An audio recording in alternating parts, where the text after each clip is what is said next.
Hello everyone. If you are viewing this, then I assume that you have installed CrystalMaker and you are ready to begin part 2 of your first CrystalMaker assignment. So our first step, which I have already done, is to open the CrystalMaker software. So hopefully your window looks something like this. The next will be to navigate to your Crystal Structures menu. Now you'll be doing a mineral called forsterite, while I will be doing a mineral called kyanite. So as I navigate to my mineral, realize that yours will be in a slightly different place, but I will go to minerals, silicates,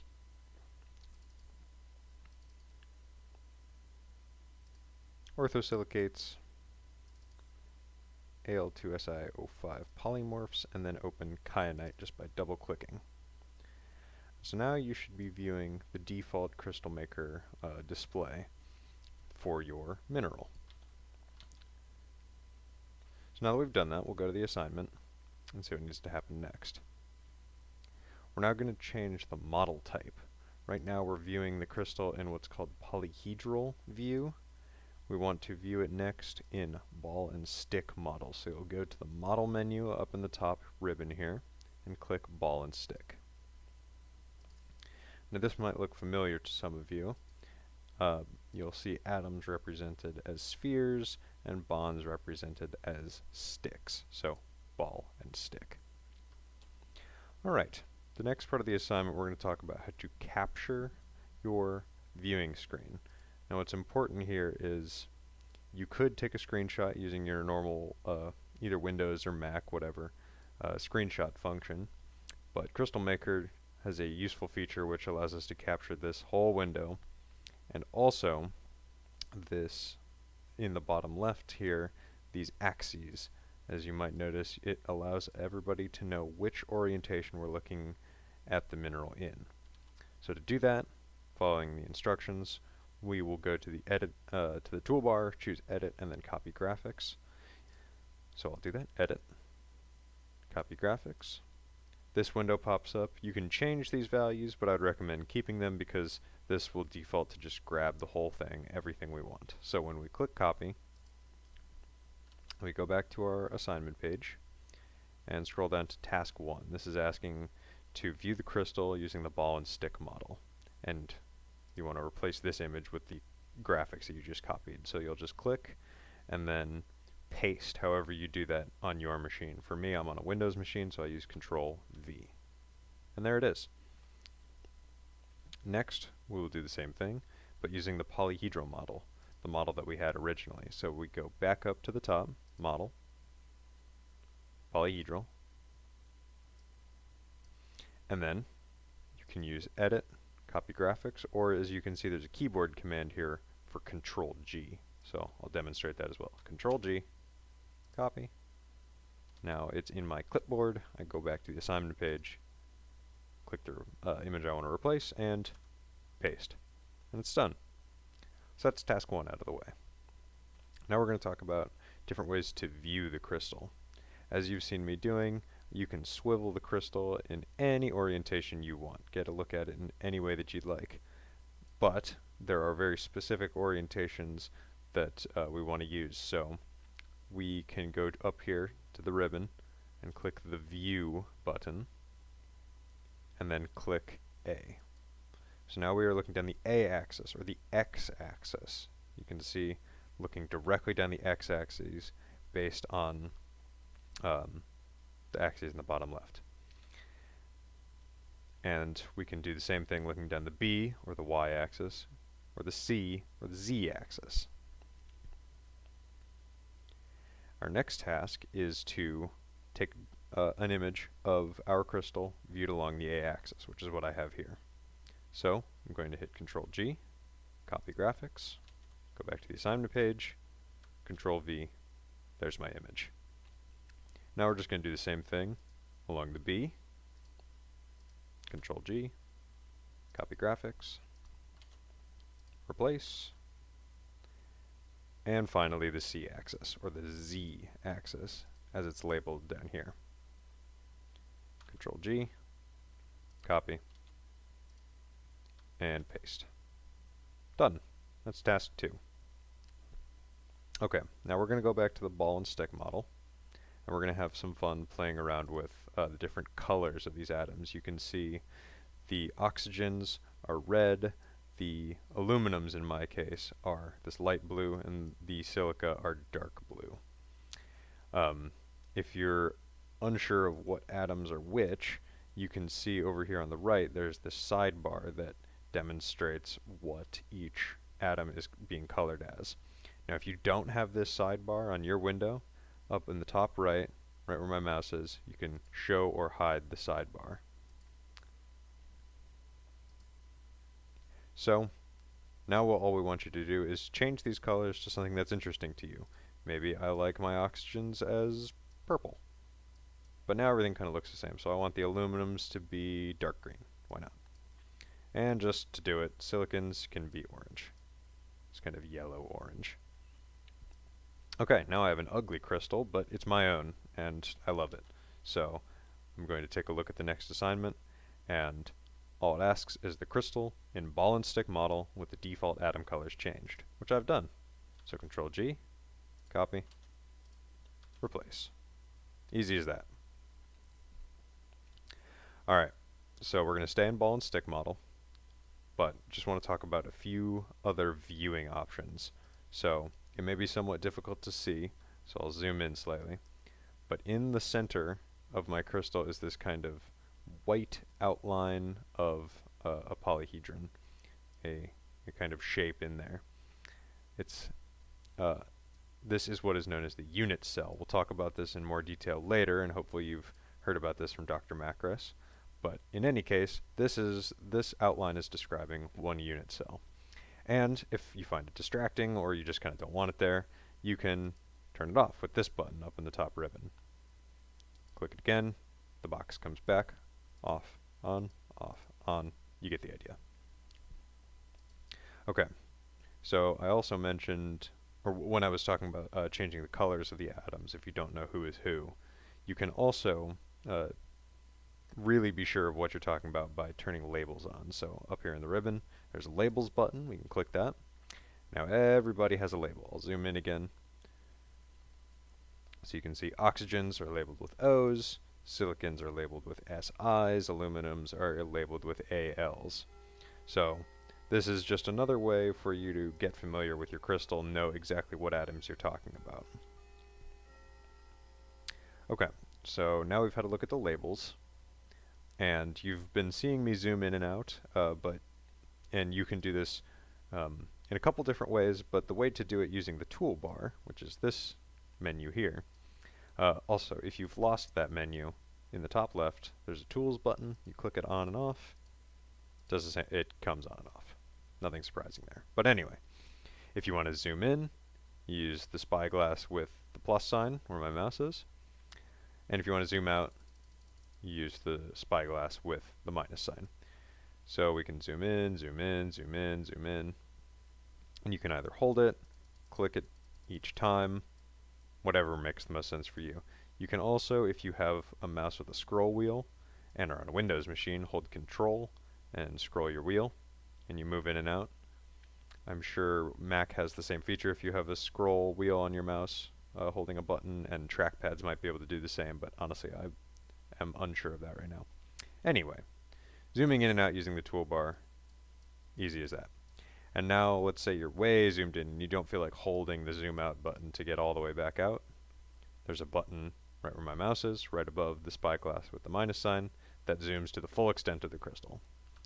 So that's really helpful if you're getting really curious about this aluminum here in your way and you want to jump right back to the full extent. Boom, that button. That was right here.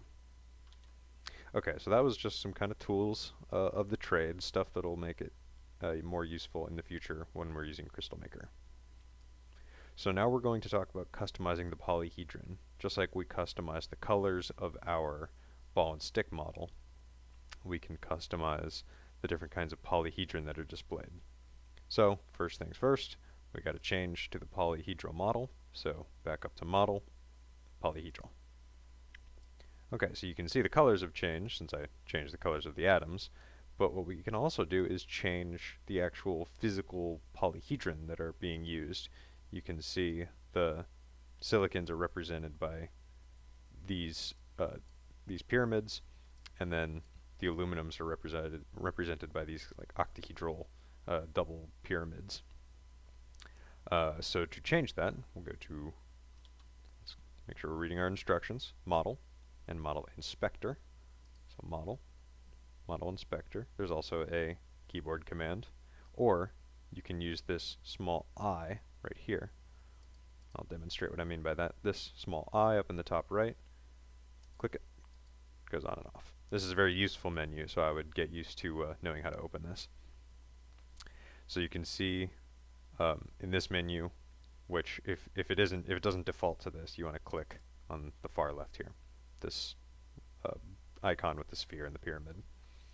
So you can change the spheres that are represented ball and stick. You can change these ellipsoids, but the one we're interested in is these polyhedrons. And for now, please leave oxygen as blank. We'll get to that in a moment. But first things first, I want to demonstrate that you can change these polyhedron to a frame. Why not? So basically just a hollow version of the double pyramid that we had before for aluminum. Or you could make them kind of ghostly and translucent. There's several different things you can do with these polyhedron. You can change, what we're changing right now is going to be both the cations. And so as I said, please leave oxygen alone, or at least turn it back to blank if you have already played with it. And then our next assignment is to change the cations to translucent plus sphere plus bonds, and then document that. So I will do that. We'll go to the polyhedron, translucent, sphere, bonds, this option, translucent, sphere, bonds, this option, and there it is. So now, Control G, copy, replace the image, and there it is. Okay, so now we're going to talk about oxygen and why it is selected to blank. This is because, or this becomes more obvious when we actually turn it on using this view. You can see that inside each of these translucent polyhedron, there's the atom, and the bonds are sticking out to the corners or the vertices of the respective pyramids. So once we turn the oxygen on, I'll just turn it to spheres. You can see that each one of those bonds is pointing to an oxygen, essentially. At each of the corners of those polyhedron, there is an oxygen atom. Now let that sink in, because that is important.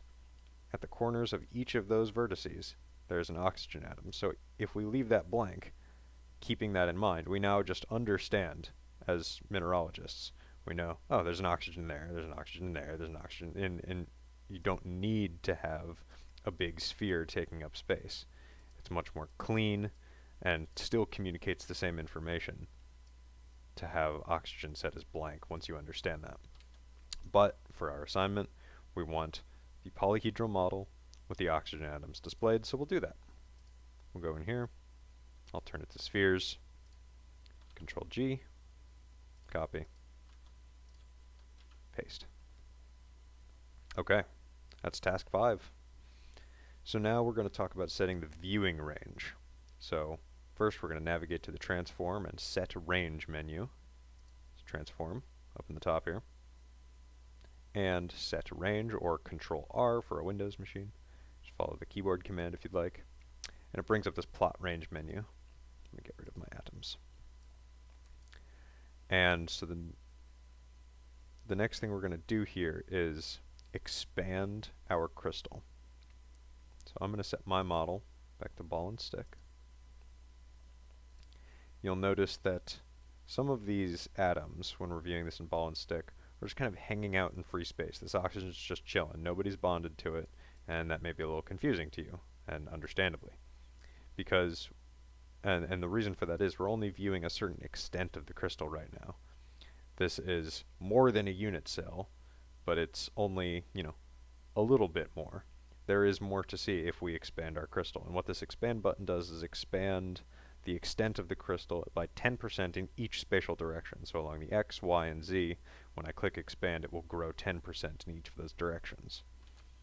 So what we're going to do, first we want to make sure that this live update and auto scale button, our radio buttons are ticked, and make sure that's the case for you. But for our next assignment, we want to expand our crystal 10 times. So, in the plot range menu, and again that was in transform, set range, that opens this menu.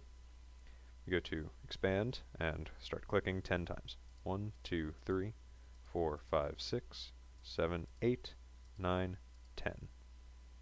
Okay, so now our crystal is much bigger and much more complicated, but it's not chemically any different.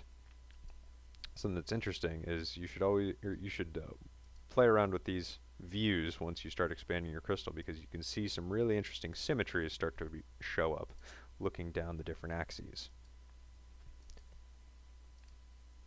So our next assignment was just to expand that 10 times and then take an image, so I'll do that. I've expanded it 10 times. I'm going to Control G, copy, replace, and that's it. Okay, now we're going to talk more about the unit cell. I mentioned that earlier. Now we're going to talk about it in detail. So in that set range menu, and I'll pretend that, if we closed it, that was in transform, set range. There's also this button for one cell. And so what that does is it's going to knock it down all the way back down to a single unit cell for the crystal, in my case, the crystal kyanite. So I click that button, and now I'm viewing just a single cell of kyanite, one unit cell. And you should read this information from Dr. Macros because it's important to understand what exactly we're viewing here. But the next portion of our assignment is to simply take an image of our unit cell in ball and stick model. So I'm in ball and stick, I'm viewing a unit cell, so I will copy graphics and replace this image. Okay, now part 2, we're going to have to do a little arithmetic. So, in my case, I apologize, this should be aluminum. What we're going to do is count the number of atoms that are in this unit cell. And so, just a quick overview, the unit cell is basically the smallest thing that you can still call a crystal of the respective mineral. So this is the least amount of information I need to call something kyanite. This many oxygens, this many silicons, this many aluminums. And so what we want to do is, in this table, count the number of atoms that are displayed in the unit cell. So the way that I find it easiest to do that is turn these guys off, and that's just by ticking these radio buttons under the visible or VIS heading of the sidebar. And so now I can see pretty easily there's 1, 2, 3, 4, 5, 6, 7, 8 aluminum atoms. So 8 in the table. I'm going to then count my silicons. Apologies. Guess I'm having trouble there, but 1, 2, 3, 4 silicons. Easy enough. Hopefully I can, there we go. Turn my oxygens on. There it is. Okay. Now my oxygens. 1, 2, 3, 4, 5, 6, 7, 8, 9, 10, 11, 12, 13, 14, 15, 16, 17, 18, 19, and 20. 20 oxygens. And so now I have essentially a mineral formula of 8 aluminums, 4 silicons, 20 oxygens. But those are all divisible by 4, so we're going to do that. We're going to divide by 4. So 8 divided by 4, 2. So 4 divided by 4, 1. And 20 divided by 4, 5. And so now we have 2 aluminums, 1 silicon, 5 oxygens. So that part of the task is now done. My last task is to provide the mineral formula for kyanite. And if you're unsure of what your mineral formula is, you can open your mineral database Go to search. In my case, I'm looking for kyanite. I'm going to search. Click my kyanite. And up at the top here, I can see the mineral formula. Al2SiO5. Al2SiO5. And what do you know? 2 aluminums, 1 oxygen, 5 silicons. By getting that, by getting the number of atoms that are displayed in a unit cell down to their lowest common denominator, that will give us the mineral formula. So that's a pretty powerful thing, and really take a minute to kind of chew on that because it's a pretty cool idea. So, thank you for watching, and I hope you all enjoyed this and found it useful, and I'll see you in the next video.